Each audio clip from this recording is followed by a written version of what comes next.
Assalamualaikum warahmatullahi wabarakatuh. Perkenalkan, nama saya Sela Putri Cinta dengan NIM B1B1220811. Di sini saya akan menjelaskan tentang kebijakan fiskal. Baiklah, materi yang pertama, asal mula kebijakan fiskal. Kebijakan fiskal merupakan salah satu kebijakan dalam perekonomian yang dilakukan oleh pemerintah melalui instrumen APBN. APBN merupakan instrumen yang mengatur pemerintah dan pembangunan, mencapai pertumbuhan ekonomi, meningkatkan pendapatan nasional, mencapai stabilitas perekonomian, dan menemukan arah serta prioritas pembangunan secara umum. Kebijakan fiskal adalah kebijakan pemerintah dalam bidang anggaran dan belanja negara yang bertujuan untuk mempengaruhi jalannya perekonomian. Kebijakan fiskal bukan semata-mata kebijakan dalam bidang perpajakan, akan tetapi menyangkut bagaimana mengelola pemasukan dan pengeluaran negara untuk mempengaruhi perekonomian. Kebijakan fiskal berkaitan dengan kebijakan untuk meraih tujuan ekonomi tertentu melalui instrumen perpajakan, penerimaan, uang piutang, dan belanja negara. Di Indonesia, kebijakan fiskal ada pula kewenangan Badan Kebijakan Fiskal atau BKF, Kementerian Keuangan Republik Indonesia.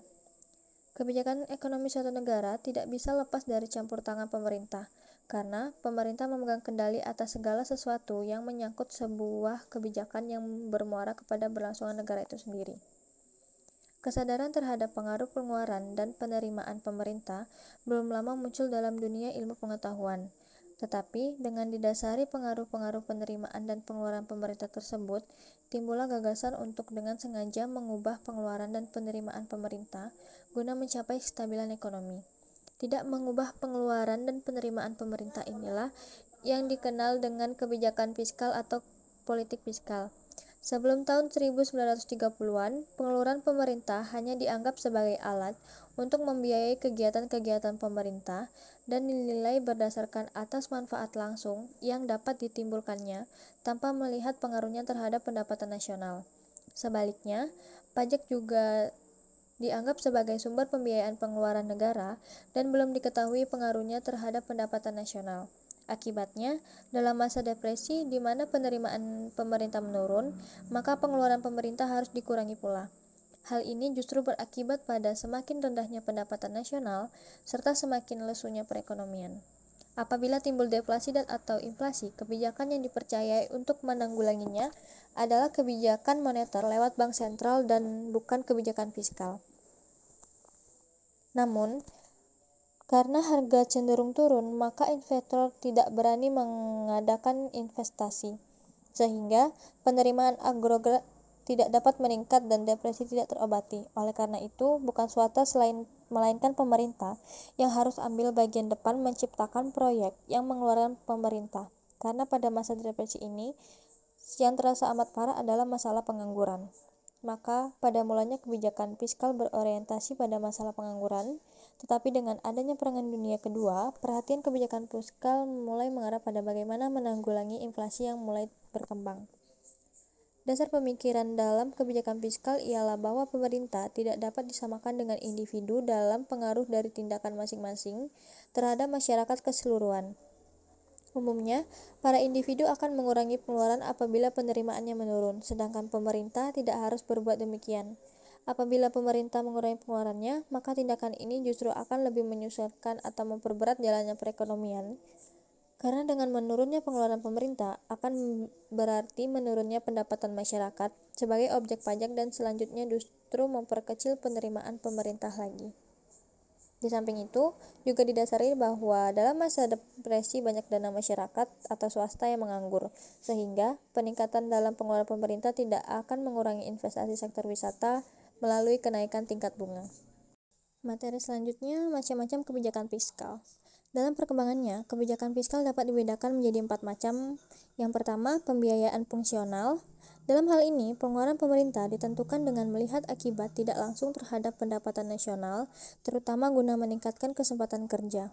Di lain pihak, pajak dipakai untuk mengatur pengeluaran swasta dan bukan untuk meningkatkan penerimaan pemerintah, sehingga pada saat ada pengangguran, pajak sama sekali tidak diperlukan. Yang kedua, pengelolaan anggaran. Pendekatan ini lebih banyak disukai daripada pendekatan pembelanjaan fungsional karena pengeluaran pemerintah, perpajakan, dan pinjaman dimaksudkan untuk mencapai kestabilan ekonomi yang lebih mantap. Dalam pendekatan ini, hubungan langsung antara pemerintah dan perpajakan selalu dipertahankan, tetapi penyesuaian dalam anggaran selalu dibuat guna memperkecil ketidakstabilan ekonomi, sehingga pada suatu saat dapat terjadi defisit maupun surplus. Yang ketiga, stabilisasi anggaran otomatis. Dengan stabilisasi otomatis, pengeluaran pemerintah akan ditentukan berdasarkan atas perkiraan manfaat dan biaya relatif dari berbagai macam program, dan pajak akan ditentukan sehingga menimbulkan surplus dalam periode kesempatan kerja penuh. Apabila kemunduran dalam kegiatan usaha, program pengeluaran pemerintah dan perpajakan tidak akan diubah, namun penerimaan dari pajak akan menurun, terutama dari pajak pendapatan. Materi selanjutnya, tujuan kebijakan fiskal. Umumnya, tujuan dari yang ingin dicapai oleh kebijakan fiskal adalah kestabilan ekonomi yang lebih baik. Artinya, tetap mempertahankan laju pertumbuhan ekonomi yang layak tanpa adanya pengangguran, yang berarti di satu pihak, atau adanya ketidakstabilan harga umum di lain pihak. Dengan kata lain, tujuan kebijakan fiskal adalah pendapatan nasional real terus meningkat pada laju yang dimungkinkan oleh perubahan teknologi dan tersedianya faktor-faktor produksi dengan tetap mempertahankan kestabilan harga umum. Kestabilan ekonomi tidak berarti kestabilan harga untuk ekonomi sektor pembangunan, karena perubahan harga relatif sangat diperlukan bagi penyesuaian dalam perubahan teknologi, preferensi konsumen, dan tersedianya faktor produksi, agar penggunaan optimum dari semua sumber daya ekonomi dapat realisasi. Tujuannya itu adalah mencegah pengangguran, stabilisasi harga, meningkatkan PDB dan pertumbuhan ekonomi, dan yang terakhir, meningkatkan pengeluaran negara. Kebijakan fiskal mampu meningkatkan iklim ekonomi negara saat perekonomian negara bergerak maju dan meyakinkan. Akan ada banyak investor yang berdatangan, dengan begitu, laju investasi negara akan lebih pesat dan pendapatan negara akan naik secara drastis karena pajak yang didapat dari investasi para pengusaha. Materi selanjutnya, konflik antara stabilitas dan kesempatan kerja. Timbul keraguan-keraguan dalam usaha mencapai tujuan ganda secara optimal. Biasanya, usaha untuk mengoptimalkan tujuan stabilitas harga akan mengakibatkan sampingan yang bersifat mengurangi kesempatan kerja atau bahkan menciptakan pengangguran. Sebaliknya, usaha mengurangi pengangguran sering dibarengi dengan adanya laju inflasi yang semakin meningkat.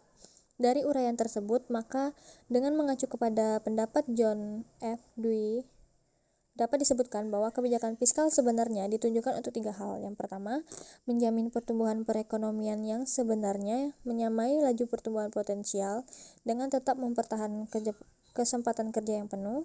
Yang kedua, mencapai suatu tingkat harga umum yang stabil dan wajar. Yang ketiga, sedapat mungkin meningkatkan laju pertumbuhan potensial tanpa mengganggu pencapaian tujuan lain dari masyarakat. Dari ketiga tujuan di atas, 2 hal penting yang perlu diperhatikan yaitu tujuan mempertahankan kesempatan kerja penuh dan stabilitas harga. Tujuan mempertahankan kesempatan kerja penuh merupakan upaya untuk mencegah terjadinya pengangguran. Kegagalan dalam menyediakan ruang kerja bagi masyarakat akan menimbulkan tidak tercapainya target pendapatan nasional dan menghambat laju pertumbuhan ekonomi yang optimal. Di samping itu, bila pengangguran semakin besar, dikhawatirkan akan berdampak negatif terhadap kehidupan masyarakat karena timbulnya gejolak sosial seperti tindakan kejahatan dan bahkan kerusuhan nasional. Materi yang terakhir, kaitan antara kebijakan fiskal dan kebijakan moneter.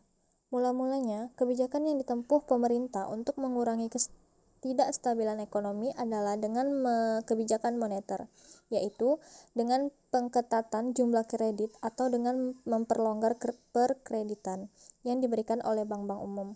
Untuk itu, biasanya bank sentral sangat berperan dalam mempengaruhi jumlah uang yang beredar dengan cara mengubah tingkat uang dan deking, ataupun membeli atau menjual surat berharga.